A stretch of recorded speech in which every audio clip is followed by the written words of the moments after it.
Okay, here we are again, talking about the bat, the little bastard. For not that long ago, I made a video about the first game, Aero the Acro-Bat 1 for the Super Nintendo. And if you've seen that video, you know I wasn't the biggest fan. I actually found it very frustrating for all the wrong reasons. So hopefully the second game will be much better than the first one and fix all the problems I had with it and make it more enjoyable. We will see. So hey everyone, and welcome to this crazy journey where I'll try to get all the Super Nintendo games complete in box. And today we are going to talk about game number 52, and that is Aero the Acro-Bat 2 for the Super Nintendo, made in 1994. Some of you guys may think that I'm already a huge fan of the game, because you maybe have noticed my little trophy here in the background. But no, it's not because I'm a fan of the game. I just picked this one up, the cartridge, because I thought it was beautiful because of the purple color and the glimmer inside. So when I bought the original version, I picked up the limited run version as well. The original version, this one, is a very expensive game, so I can definitely understand why someone would pick up the limited run version, but I would just say don't do it unless you just want to have the cartridge around, because the box itself and the manual is in a poor quality. The colors on the box are very faded, and the instruction booklet is so cheap made, the box doesn't have the right weight, and it's still pretty expensive, so avoid the limited run version unless you want to have the purple cartridge. But at the same time, I know all people isn't as stupid as me that want to go out and use a lot of money on an authentic version of a Super Nintendo game. Sadly, the cartridge itself is expensive as well. But I had a little thing to tell you guys.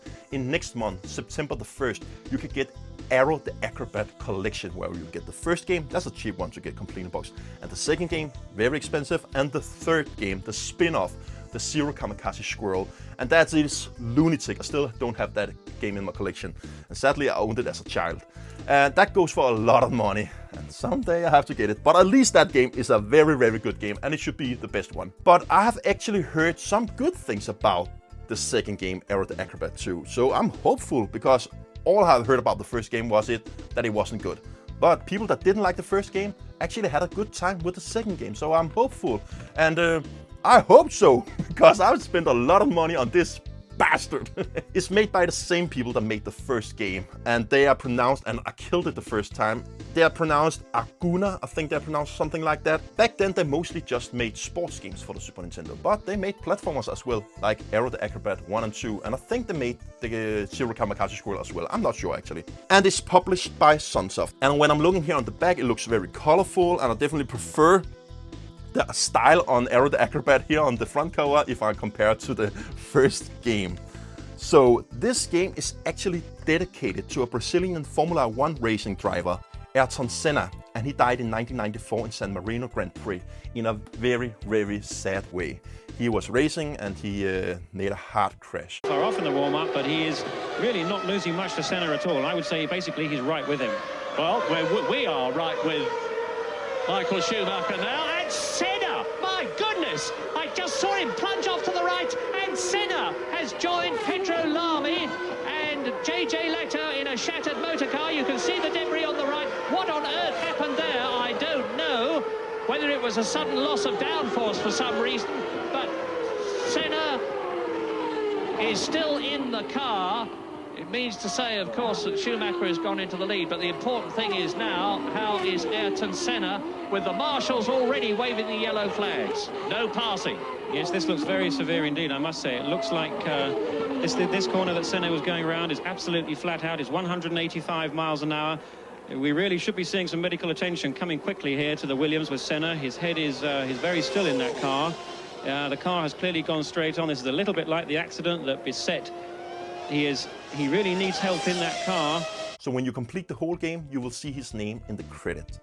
But other than that, I'm just hopeful that I will get a better game. I hope that I will get better music. I hope I will get better level design. I hope I will get a tighter control, fewer levels in each world, because there was just too many. And I hope they will fix all the cheap deaths that was in the first game.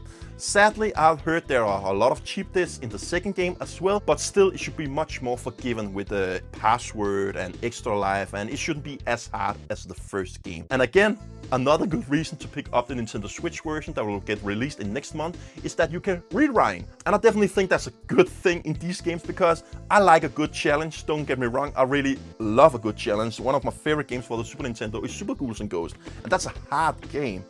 But the thing with Aero the Acro-Bat, I just know it from the first one, is that there are so many cheap deaths where I'm like, how should I see that coming? And it can be sometimes very unforgiving. And the second game should have that kind of bullshit as well, have I heard. And let's just cross our fingers, it's just a bit better than the first game.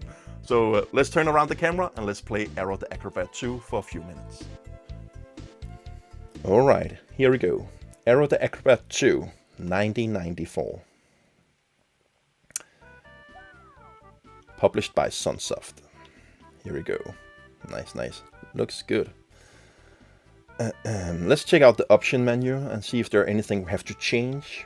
Nope, it seems all fine. There isn't any difficulty mode or anything like that, but you have a password. And that's a good thing from the first game that didn't have a password.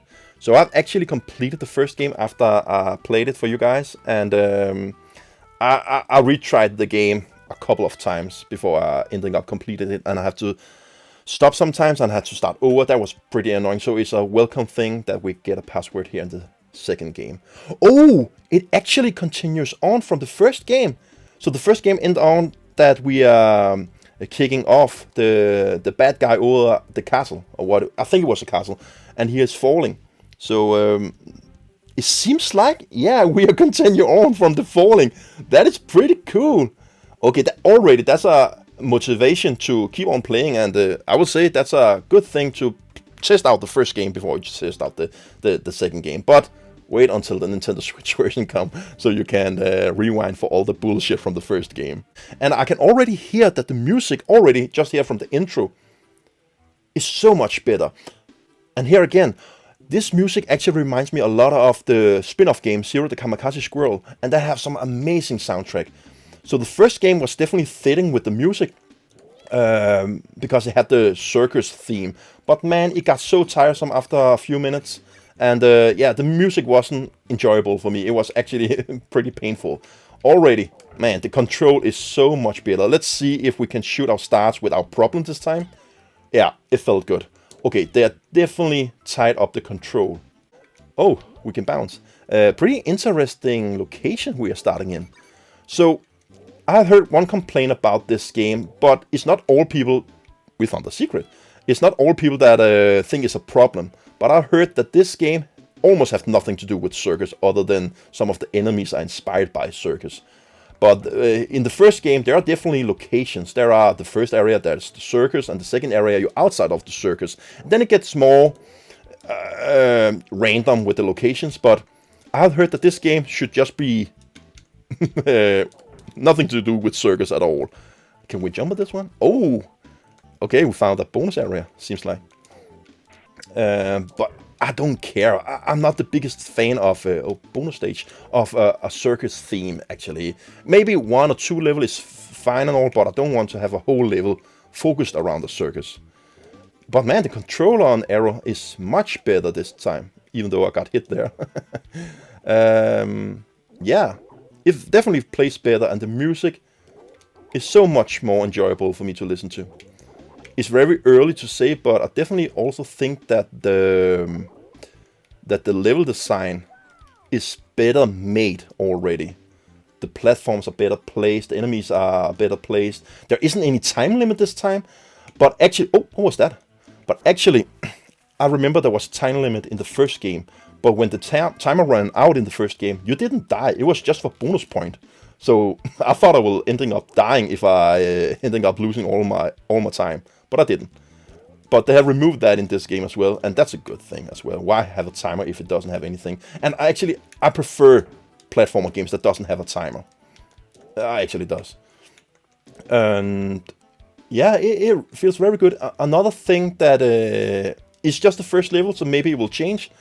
But in the first game, you have some objects you have to do.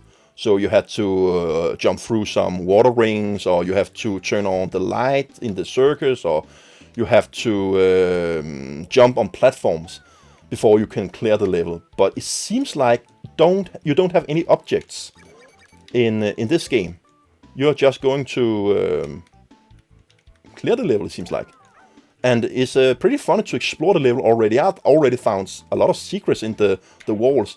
And I found it very normal to jump and explore this area. So even though you can't see there's any secrets in there, I was just trying out and there was a secret. So there's probably a lot of more things to find. So you definitely have to look at every wall. But I actually think there's a little indicator that there's something secret in there. So that's pretty cool. Oh, do we have to swing? Okay, another thing that I was bitching about over the first game was the swing mechanic. But it seems much better again in this game as well. So even though the location isn't in a circus, you still do circus kind of thing, swing around, and you have your circus moves as well. So that's cool. Okay, that's a pretty ugly looking Aero the Acro-Bat. Oh man. That's pretty terrifying. Okay, we got 100%. 100% again. Overall, 100%. Nice. Do we get a continue then? Free man, we got a 1-up. And Ector Steel, because I collected the letters. I didn't even notice that I collected all the letters. I just thought I found one. Oh, they were all the letters together in one. So we have a little bonus level thing where we have to look out for the 1-up, I think it is. And what is that? 1,000 points? Who care about points? So we go after the 1-up. Okay, right, left, middle. Okay, this is very easy. Left. Can you speed up the process? Right. Okay, maybe it's for kids. I don't know. Left. Left. But that was definitely easy. It will probably go faster when you come further into the game if we get more bonus level like this. But nice little thing. And already the game is much more generous with the 1-up. There hasn't been any cheap deaths yet in the first level. So that's a good thing. But one thing I'm very interested in this game is that to see how many levels there are in the first world. Because I think there was around 5 levels in the first world before we got a boss fight. That is just too many. And I actually prefer... Well, that's a cool mechanic. I definitely prefer if there are only 2 acts in a level. I think 3 sometimes can be too much as well, unless they come up with some great ideas. But let's check out if we can see World 2 as well. This is a good platformer game. It's not like a new discovery of a Donkey Kong Country game or Super Mario World. Not in that quality. Okay, so this is level 3 and we are still in the clock tower, I think. It's a clock tower. So, okay, but at least the 2 levels are very short. If you don't want to collect all things. Hopefully, this is the last level in the clock tower. Even though I think it's a good location for a level. I think it's fun. But sometimes you just have to stop unless you come up with some great ideas. In the second level, we have the wheels we have to roll around in. And they were fun and all, but it's not enough to make a lot of levels around just one mechanic. They have to come up with some new things, I would say. But I think so far 3 levels is fine enough because they wasn't longer and it was still fun to explore the level. And this is fun as well. But so far in the 3rd act, it's the same thing we are trying out in the 2 last levels. But it seems like they are mixing the things now. We have a checkpoint. Oh, we have to be careful with the clocks. Ooh. Ooh. I'm interested to know if that will be a one-hit kill. Oh, we have some spikes. Oh, the spikes wasn't a one-hit kill. The spikes was a one-hit kill in the first game. Already a huge improvement again. Oh man, what an improvement in this game. I will actually say if you're a hardcore collector and want to have games complete in box, this is not a waste of money so far. I actually have a good time with this game. It's a lot of fun. Okay, let's see. Please come up with a boss fight or a new world. If that happens, I will be so happy. I will be so happy. It will be such an improvement from the first game. And I won't even have one complaint so far almost. It's just nitpicks. Okay, we got a lady. She's a type. Oh man, this is nightmare fuel. A sexy bat lady. Okay, that's pretty creepy. Okay, nice, you got the password. So we are probably going to move on to World 2. We didn't have any boss fight. Very interesting, because we had boss fights in the first game. But they wasn't the best, though. So, yes, let's go. Oh, man. We are going into a snow level. Cool. Very different from the first world. So, that's cool. Oh, we're snowboarding. This is cool. Very different from... I jumped too early. Very different from the first world. Oh, we have to be careful. I could imagine that this level have a lot of cheap deaths. But so far, it's very forgiving. Oh, damn. Oh! The music again. Great music. You have a lot of checkpoints, so that's a cool thing. Oh, slipping, riding on ice. Oh, we're going to jump here. Yeah. Oh, no. Oh, okay. We could actually surf on the water, it seems like. Oh, okay. Jump. Yeah, okay. Oh, how could I see that come? Oh, shit! A little cuts. I really love that there are cutscenes between the different worlds. It feels more that you're on a journey. I prefer that. I definitely like that. That's cool, and we got some story as well. I really like that. Got password again. I'm interested to see if we use the password. Do we have 2 continues again? Because if we have, then it's very generous, the game. Okay, so we are in a fortress or something like that. Fort Red Star. So we are still in the snow area, but we are inside a fortress or something like that. So yeah, I will recommend it. And it's definitely hundreds times better than the first game. So thank you so much everyone for watching the whole video. This was taken from the P-Wing. Purple love to you all. Bye.